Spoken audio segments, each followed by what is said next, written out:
So we're in the middle of an election year, obviously, one of the craziest years I've seen in a long, long time. And so I've got our two political science professors back. Mark Jones is at Rice. He also runs the hobby school polling that you see so frequently. Andy Tees is over at HCC, and he also previously was the longtime political government director for the Houston Apartment Association, and they were always figuring out who has to win. And of course, Uncle Paul, the tax man, is here to give his insight. So I want to start. You know, Bill, this is like an Oreo cookie. You know, the cream filling in between these guys. It's the really good stuff. You know, and what a crowd! I mean, this is like the hugest, the biggest crowd I've seen all day. And I've done 2 other speeches, so it is. Yeah, we've actually thinned out some too.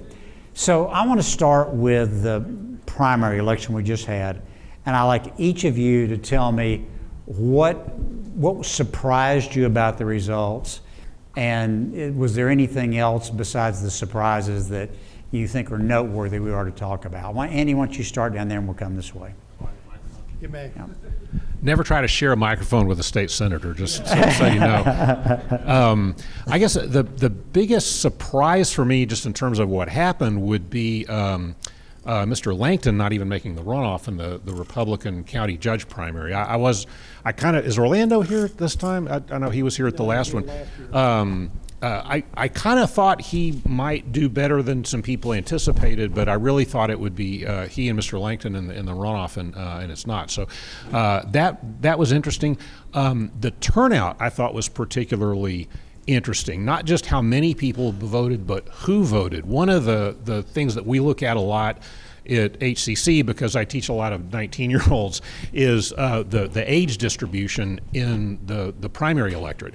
And on the Republican side, fully 1/3 of the people that voted in the Republican primary in the state of Texas are age 70 and up. And then another 45% are 50 to 70. So basically 78%. Hey, Andy, move a little closer. Oh, 78% of the Republican primary electorate stopped in to vote on their way to the early bird special at Luby's, which is not exactly a recipe for success maybe in the long term. Also, the gender distribution I thought was interesting. The Republican primary, it was about half and half. The Democratic primary, it was 60% female, which when you're looking at a elderly loaded electorate, since women tend to outlive us by a considerable amount for all kinds of good reasons. If you've ever watched one of us do a home improvement project with a ladder, you know why that's true. I think that also says some things about what may happen with future elections if the trend continues. Paul, what do you think about the primaries? Let's see where to start. Okay. Now, all right, first off, 2.3 million Democrat primary voters in the state, only 2.1 million Republican primary voters, and we're expecting another, that adds up to 4.4 million for the Aggies out there, so you can keep track of this, okay? And we're expecting another 4.4 or higher number of independents, okay, in the fall, in the November election. So the Republicans have to wake up to the fact that just because they won a primary doesn't mean they're going to win the November election. Now, this comes very clear to me since the primary. I've been up in Washington and we had a series of briefings with White House. The political director there said that the average state, the average special election has been running D plus 15, okay? Now that's a monumental number, all right? That's as Mark would know, as a wipeout number, okay, effectively. And so so there's a couple hidden gems, however, in this. First thing, there was a polling undertow in both the Republican and Democrat, Andy, in both those races. First off, there were leftist progressives that were telling pollsters they were voting for Jasmine Crockett, and they clearly were voting for Tallarico on electability. The same thing with Cornyn. There was polls all the way up to game time that had Cornyn behind. People were saying they were voting for Paxton. They switched to Cornyn, again, because of electability. So it's the one thing that I think both political primary voters, whether they want to say it out loud or not, they're looking towards electability. There's a little bit of electability question coming into their minds, especially at the top of the ticket. But now, I managed to predict about 7 to 10 days out that 3 things would happen. One, that Dan Patrick would actually be the highest vote getter, and he was. Okay. 2, that Republicans were going to be outvoted by Democrats, which wasn't that big of a shock because we were seeing that one. And 3, which I really enjoyed this one, is I'm going to open the audience who the 3rd highest statewide vote getter was between the Democrat and Republican primaries. I'll give you a hint. Number 1 was Dan Patrick. Number 2, following closely, was Greg Abbott. Who's number 3? I really love you. That's really, I love you. I'll be on with you in the morning again. But I wasn't on the ballot. But if I was, I would have been number 3 for sure. Okay, I'll get one more guess. If Tamara can't get it, anybody got a guess? Julian, you got a guess? Close. It was Huffines' opponent, Sarah Eckhart, at 1.33 million, Dick. True story. Now, what this means is it's a wake-up call for Republicans. They better be concentrating on issues that make a difference to what? Who? Well, affordability, but they got to be making addition to independent voters because the jerseys are already on the field, right? Okay, all right, because the jerseys, the R's and the D jerseys are on the field, and the R's for the first time in a long time, because Bill and I talked about this. In fact, we were comparing notes election night, and we hadn't seen this since 2008, and really, in mass, it hadn't happened since 1994. Okay, well, I think so. Some other things that I saw were interesting. One was that we saw record expenditures in this U.S. Senate race. So it set a record for a Senate primary, but it set a record primarily because of the Cornyn camp. That is, everybody else was spending more or less normally what you'd expect to see. Cornyn camp and its allies spent over $75 million just on TV. When you add everything up together, it's over $100 million. And that spending is going to continue between now and May 26th. So that was one thing that you saw, just a massive amount of spending.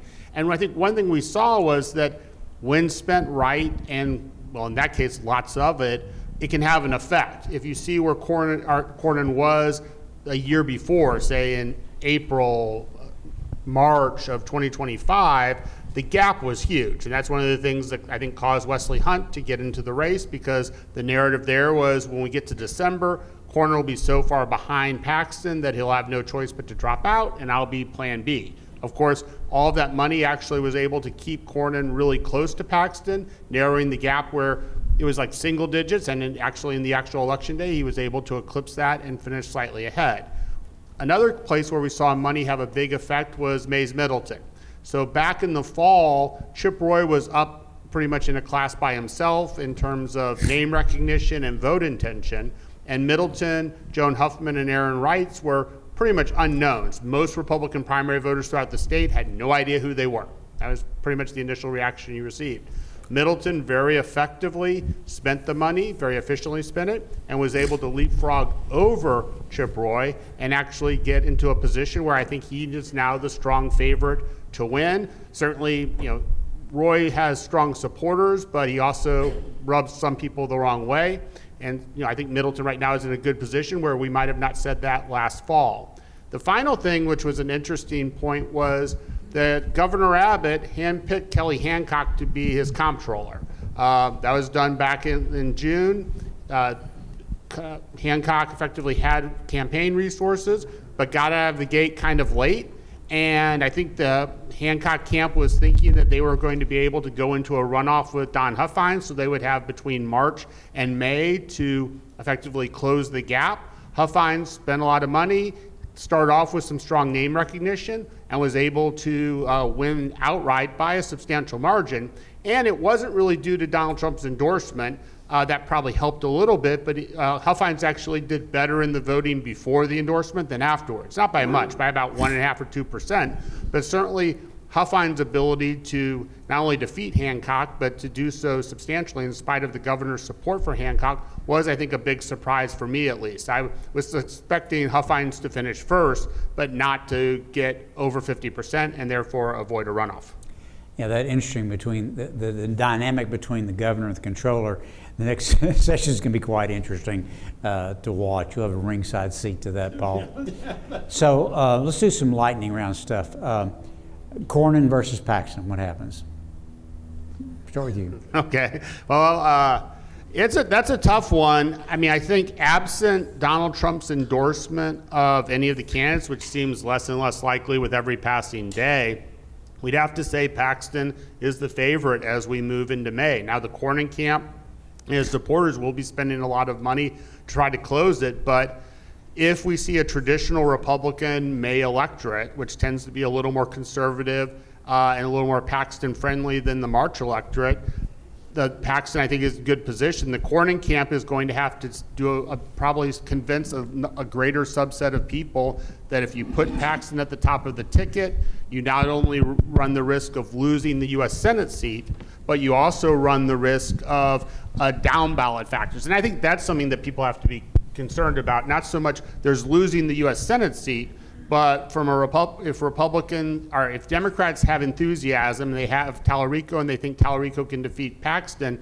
they're likely to invest a lot of money into Texas, and that can have a lot of a down ballot effect, pulling up a lot of Democratic candidates who might otherwise not be all that competitive, thereby costing, say, some state reps, some U.S. House members, no senators probably, other than maybe Lee Wamgans, their seat. But overall, that could be a difference maker. So the difficulty, I think, is convincing Republicans that Cornyn is a better chance, gives them a better chance in November, and then convincing some Republicans to vote for Cornyn in spite of the fact that they prefer Paxton based off policy. You know, three things. First off, one, once Mays decided to become MAGA Mays, the race for the Attorney General was over, okay? Because he rebranded himself, because he really, listen, he sits next to me on the floor. He's my vice chair in two committees. Believe me, he can qualify as MAGA Mays, trust me. And when he did, that took the race out of Chip Roy's hands. So, and you made a comment about endorsements, okay? What's interesting is that late endorsements aren't moving the needle, okay? Right. Because I know from talking to Don Huffines, he noticed that he didn't actually gain any votes. Neither did Sid Miller, okay, who actually lost that race. And also when you look at the state Senate race, which is very important, because that goes to D+17 up there. Now, you can say, well, maybe the Fort Worth race. Yeah, the Fort Worth race up in Tarrant County. It's North Tarrant County. It'd been Republican. It was Hancock's old district. 30 years. Right. Got flipped and Democrat. So you might want to say the local candidate cost 2 points, et cetera. But again, you've got this fundamental drive of, D plus double digits. Same thing happened in Florida. Most people have heard about Mar-a-Lago, the state rep race, because it's a good Democrat candidate, does well on CNN. What hasn't been reported is that they lost the state Senate race. That was very safe. Mm-hmm. So safe that the person that was in it got appointed lieutenant governor, okay? So these are real effects. Now, when you localize them into Texas at the top of the ticket, it really comes down to the general consensus that Cornyn will be better in November, but the polling doesn't show it yet. Right. I mean, but just I do a lot of that polling. I know you do. I think one sort of thought exercise I think is useful to use is right now people are primarily, when they're thinking about November, they're voting based off partisanship. There's a little bit shifting. I think the thought exercise we have to engage in, though, is what happens after $100 million of Democratic carpet bombing, right, telling every person in Texas all of the negative things that they can come up with about Ken Paxton or about John Cornyn. Who do you think well, if you bring that up, Cornyn, I'm just, if I'm thinking about Cornyn, okay, you can attack him because, okay, he's now allied with Donald Trump, he's a Republican, he's a conservative. But then you start to, from a Democratic perspective, you don't have as much ammunition. Paxton, on the other hand, is a campaign consultant's dream. That is, you can effectively micro-target all of different populations. So there's some populations that will be upset about Paxton for supporting January 6th. There'll be others that will be upset because he's an ally of Donald Trump. There'll be some who are upset because he's a serial adulterer. There'll be some who are upset because of his use of his public office for private gain. There'll be some who are upset because he stole a pen in Collin County Courthouse. There'll be others that are upset about some of his land deals. But if you think about it, there's a lot that can be used. And so I think the thought exercise is, after that carpet bombing has occurred, will 1 in 20, let's assume Greg Abbott defeats Gina Hinojosa. He will defeat Gina Hinojosa. I have no doubt about that. But let's say it's a tough election. So he only defeats Gina Hinojosa by 7%. If that's the case, and 1 in 20 Abbott voters doesn't vote for Paxton or Tallarico, they vote for Ted Brown, the Libertarian, or they abstain. Or they just skip. Or they skip. Yeah. And then 1 in 20, so 5% say, no, I'm going to vote for James Tallarico. I'm going to vote for Abbott and Tallarico. If that occurs, if Paxton loses, if 1 in 20 just don't vote for anybody or vote for the Libertarian, and 1 in 20 of Abbott voters vote for Tallarico, Tallarico wins. Well, and this is wait. No, I'm going to give it to Andy. A chance to. I'm going to give it to Andy because what Mark went through a long mathematical analysis to say that it's undetermined whether or not that the Republican will lose. But here's the underlying point, Andy. Because you've seen these inter-party fights for a long time. One of the problems right now, the reason why the Trumpster, as much as everybody loves the Trumpster, he loves endorsements, he didn't make one in this race, because the problem is that if he endorses Cornyn, the Paxton people really get unhappy and they may not vote. Now, he endorses Paxton, oh boy, the Cornyn people get mad and don't vote. And all you need is 1 out of 20 not to show up. It's not much, and it's competitive again. Okay. All I'll add is that in the primary elections, Tallarico overperformed his polling expectations. Cornyn overperformed his polling expectations. I think we'll see a certain amount of that in the runoff. You get down to a smaller percentage of the electorate, maybe a smarter percentage of the electorate, and they start to look at electability. And I think you'll see some people, even if they're saying what they're supposed to say to the pollsters, they're going to vote for the person that they think. Oh, and that clearly happened with Jasmine Crockett. Look at what happened in Harris County. Yeah. Bill, what was the number? How much did she get?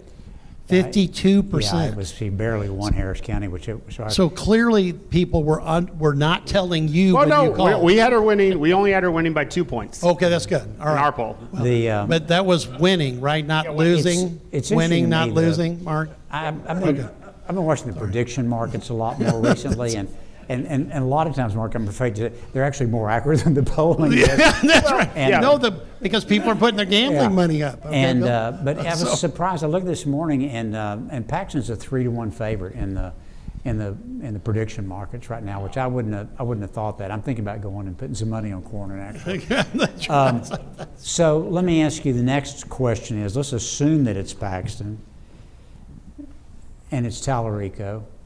What do you think happens? Well, Andy, you go first.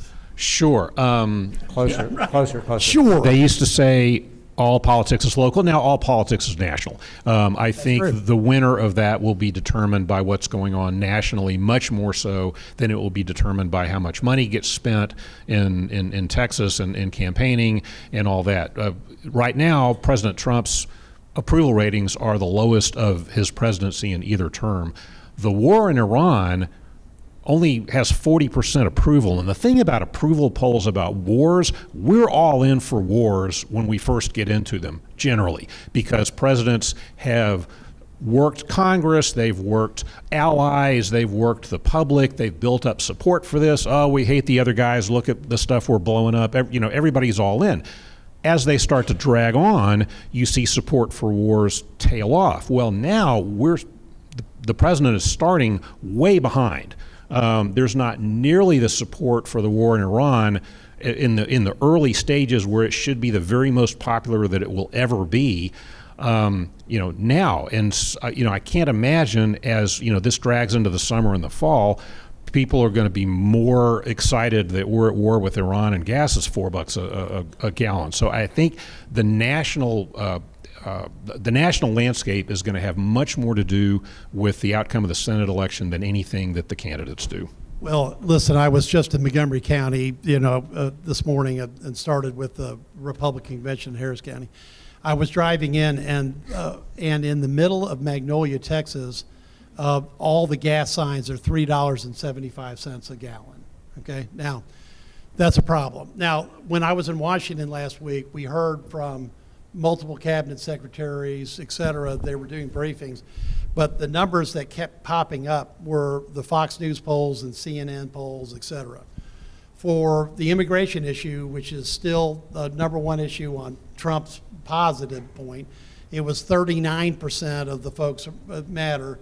The Republicans are now negative net 58, okay, which is a horrifying bad number, okay, and that's with independent voters. And then when you look at some of the other problems with what what we're doing in Iran, it's about negative 58. So you've got two big negatives working against independent voters voting Republican nationally, okay? And Texas is not immune to this. The problem for Republicans is if that bakes in long enough, people may decide not to change their mind. There's kind of a going sense in DC that there are a lot of stuff's going to happen in April, and by May everything will be fine, and they'll be able to burst out of the gate and run through the tape in November. However, they're running uphill. If you have those type of views, because it's really up to the independent voters now for the first time in a long time, they're really going to make a difference if the conditions stay the same. But I'm out saying it here, and I'm saying it on radio, and I'm saying it to every group, that you have to be thinking that you're looking for issues that make a difference with independent voters, because you've got two big examples of what were strong Republican cards that are now very weak. Mark? Okay, well, I think without question, Donald Trump is a significant liability for Republicans across the country. He's going to drag down Republican candidates from Maine to California, although they're already pretty low in California, so I don't know how much further you can drag them down. Mark, I don't know. I think everyone loves Trump. You're just, you're kind of overplaying this. They've got people in California that love me, and I'm pretty sure I carried that Maine congressional district. But it's going to be, so it's uphill sledding. So president's opinion aside, it's going to be a difficult battle for Republicans across the country. Texas is no exception. The U.S. Senate race is probably where, if Paxton's the nominee, where you have the weakest member of the herd, very weak. But still someone who Republicans like, because, the difficulty I think with Paxton is the things that make him appealing for Republicans. That is, he uses his office to pursue and push forward a conservative agenda, whether it's local level, state level, or national level. Those don't resonate with independent voters. They don't resonate with moderate Republicans. And so it can help you win the primary, but not the general. I think one advantage that Republicans statewide have is that Democrats did not field Murderers Row for this other statewide races when they were choosing their candidates. Well, really, there was no selection of candidates. It was as a baseball fan, Murderers Row is the 1927 Yankees. Yes. For people that don't know. So, and Democrats didn't get it. What they did get is effectively the entire population of Travis County essentially running for statewide office. So you have, Talarico is a good candidate, but he's the Senate candidate. Gina Hinojosa is the gubernatorial candidate. Vicki Goodman will be the lieutenant governor candidate. Sarah Eckhart will be the state Senate candidate. And one advantage that Republicans, once we get below the Senate race, have is that all of them being very, very progressive members of the Travis County delegation have voting records, speeches on the floor, social media posts. They've been very good representatives of Travis County residents. Travis County residents are the most liberal people in the entire state of Texas. So therefore, the Abbott campaign, the Patrick campaign, the Huffines campaign will have a lot of material to work with. I think the concern for Republicans, though, is that you have that this top of the ticket seat with, if Paxton's the nominee and Democrats are putting in a lot of money, that could help drive Democratic turnout in such a way and reduce Republican support that it begins to have this collateral damage in the more competitive Texas House races. So people like Jenny Lopez down in the RGV, Denise Villalobos in Corpus Christi, John Lujan's empty seat in San Antonio, Angie Chen Button up in Dallas, Morgan Meyer up in Dallas, and then here in Houston, there's a next wave. It could be like Mano de Ayala or Lacey Hull, who are in seats that are relatively safe, but they aren't wave-proof. You know, I think on the Senate race, the way I look at it is that if you have Tallarico and Paxton, the negative campaign consultants are going to go wild because Tallarico said a lot of really crazy stuff that can be weaponized against him. That's why I think... You know, he talks about a lot of binaries. He's doing lots of binaries. 7 genders, yeah. Lots of binaries. So I think that's why, because I don't think there's much negative you can do up against Cornyn, that's why I think he would be a better candidate. But, you know, who knows? I'll tell you that the prediction markets are currently 3-1 for Cornyn, and it's basically 50-50 on Paxton and Tallarico, which you wouldn't be too surprised. Let me move. We're running out of time. I want to get to a few questions here, but is there any chance that the Democrats don't take back the House? Anybody? Which House? U.S. House. Okay. No. Highly unlikely. No chance. What are the chances the Democrats capture control of the Senate? U.S. Senate. Listen, they're not going to be spending $100 million on James Tallarico for nothing, okay? Now, look, if the election was held today, March would not be a good November for Republicans, and it would be a photo finish. And if Tallarico would be the 51st Democrat vote, that would be, of course, you know, a major game breaker. But that's what Democrats are playing for. And look, you just have to recognize this is probably the strongest downdraft. What, guys? You've been around 2008. Yeah. You know? Yeah. Yeah. So Yeah, anything can happen. What do you think, Senate? I'd say right now it's a sort of 50-50 chance. I think Maine and North Carolina are probably lost for Republicans, and it's going to be really tough to win Michigan or Georgia, although those are possibilities. And so that means we really will start to pay a lot of attention to Ohio or Alaska. Now, the one, I think, advantage that Republicans still have in those states is that the Democratic brand is not a positive one. So there is going to be a lot of struggle in terms of, for Mary Peltola in Alaska, convincing people that she, rather than Dan Sullivan, should be the candidate. It's not, you know, you're not running against Sarah Palin. Sullivan is not her. What do you think? I think it's even money. I agree. And I'll go back to my Iran war example. I don't see any way we're looking better in that thing, you know, as we get close to November than Prediction we are now. markets are 50-50 on who controls. All right, I'm going to stop and take. We're a little after 1, so let's take a few questions, and I'm going to let y'all go get some lunch. Okay, Tamara, quickly, come on. I don't need a mic. Mark, I know, she doesn't need a you mic. talked about the 3 things you was about. I was surprised Al Green wasn't one of them. Because in the poll you did, you said Christian was ahead of him by 20-something points. That's not how it turned out. And I said on the show, and I told Bill, I've been in 18 for 40 years, and that's not our poll. Because when you take 18, you got to take all the 18. And 18 is part Harris County, part Fort Bend County. In Fort Bend County, Al beat Christian by 60-something% to 30-something%. Now I want to hear what you got to say gonna happen in May.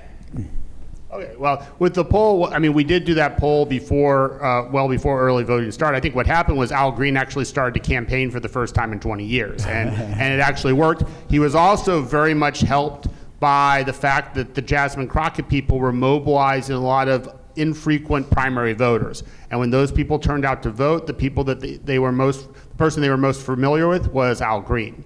For May, I think that's going to be a great turnout race in terms of, Menifee has his supporters, Green has his supporters, and it's going to be who can get their supporters to turn out when there's not really much else motivating them to turn out. No one really cares if Nathan Johnson defeats Joe Jaworski or if Vicki Goodwin defeats Marcos Vélez. That's not going to be driving turnout. And even the Harris County judge race isn't a lot. It's really going to be which of those campaigns get out there. I'd say Green probably has some advantage there in terms of, if he really focuses, and he's going to be helped by some of that Fort Bend County Dexter McCoy mobilizing people in that Fort Bend County judge race. And a longer history of turning out people and campaign structure. Yeah. Right. Anybody else got any quick questions here? Yes, sir. David? So we had a little discussion with an earlier panel and with the mayor about airports and waiting lines. We have a division right now between the U.S. Senate and the House. Obviously, different plans and a little back and forth there. How does this play out? How does the issue with TSA, Homeland Security funding, how does that get resolved? How and who is benefiting, or which party is getting hurt by how it's playing out right now, particularly the perceived differences between House and Senate? I just think that whenever you have this kind of dysfunction, the party in power suffers. Right. I mean, okay, look, Schumer played this pretty well, okay? And for 42 days, he held everybody up just like Carl Smith used to, Judge. You remember when he was mad at Robert? And by the way, if Robert was our state Senate, U.S. Senate candidate, we'd win automatically. But when Carl Smith was mad at Commissioner's Court, he used to bust people in and wrap them around the administration building, and then he would blame the Republicans for whatever the problem was. Schumer did a great job of that. It was only the last few days that people started saying, Schumer shut down. And you're right, David. The Republicans, as the majority party in the Senate, we grabbed that plan, passed it on a voice vote, kicked it to the House, and the House threw up on it. So guess whose problem it's not anymore? Yeah. Chuck Schumer's. It's the Republicans. Now, if you get the lines moving again, people have a tendency, Andy, to, they'll forget about it. But even that one, we've got a problem because we've got a shooting war going on in Iran, and that's going to have to be resolved in about 3 to 4 weeks. Well, and don't forget the ACA subsidies. That's starting to really, people are now getting those bills, and I think that's going to be a much bigger issue than it's getting credit for right now. Another question here, any place? Yeah, very quickly, evangelical radicalism, is it going to help the Republicans, and when does it start turning over as the voters become more secular? It seems like they're getting even more reactionary. Well, give me a microphone, I'll do it. Yeah. Okay, that's right. Now, when you look at this, what's happened is, look, everything in politics now is about this infernal device, okay, called your phone. All everybody does is go chase clicks. This public policy conference is important because you heard things that you wouldn't hear anywhere else here, and give Bill and everybody a hand for that, okay? Now, you can see, however, people are capable of pushing back on this, because when Lieutenant Governor Patrick had to throw somebody off his Religious Liberty Commission because the person had become advocated just anti-Semitic, he pulled them. And you have to do that now because you've got people with so many different views. Anybody that can make an account on social media, and if they scream the loudest or say the most controversial things, they get the highest number of viewpoints. So I think you'll see more of that happening because look, the Jewish vote, would you say U.S. what, 3%, 2%? 2 to 3. 2 to 3. In a close election, you would be insane to throw that vote away. Plus, that vote had strongly shifted towards the Republicans, especially towards Trump.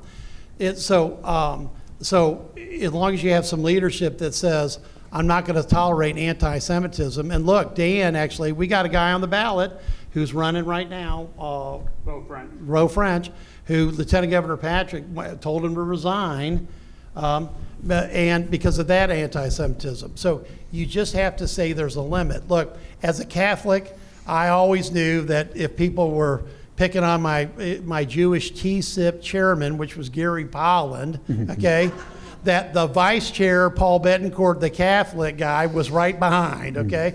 And so you just have to have leadership to say, enough's enough, we're not going to tolerate it. And I was very proud of Lieutenant Governor Patrick. I would also just want to say something. I grew up in an evangelical home, and the loud mouths that you hear really don't represent evangelical people at all, I don't think. Nonetheless, I would like to throw in also, just from the last campaign season, the next time I see a commercial from someone who wants to be the state railroad commissioner who's going to protect us from Sharia law, it'll be way too soon. I will say that, well, we're getting pretty. Bill, wait a minute. This is like, what's your point? Tamara knows this. You're in overtime. Where's Greg Grugan? You're on overtime, okay? I mean, you know, Marcus Jones, he's got the internet going still, right? Sonia, it's still going, okay? All right, so you're in overtime, okay? Steal one from Grugan. I mean, you know, if I can miss a meal, and trust me, you know.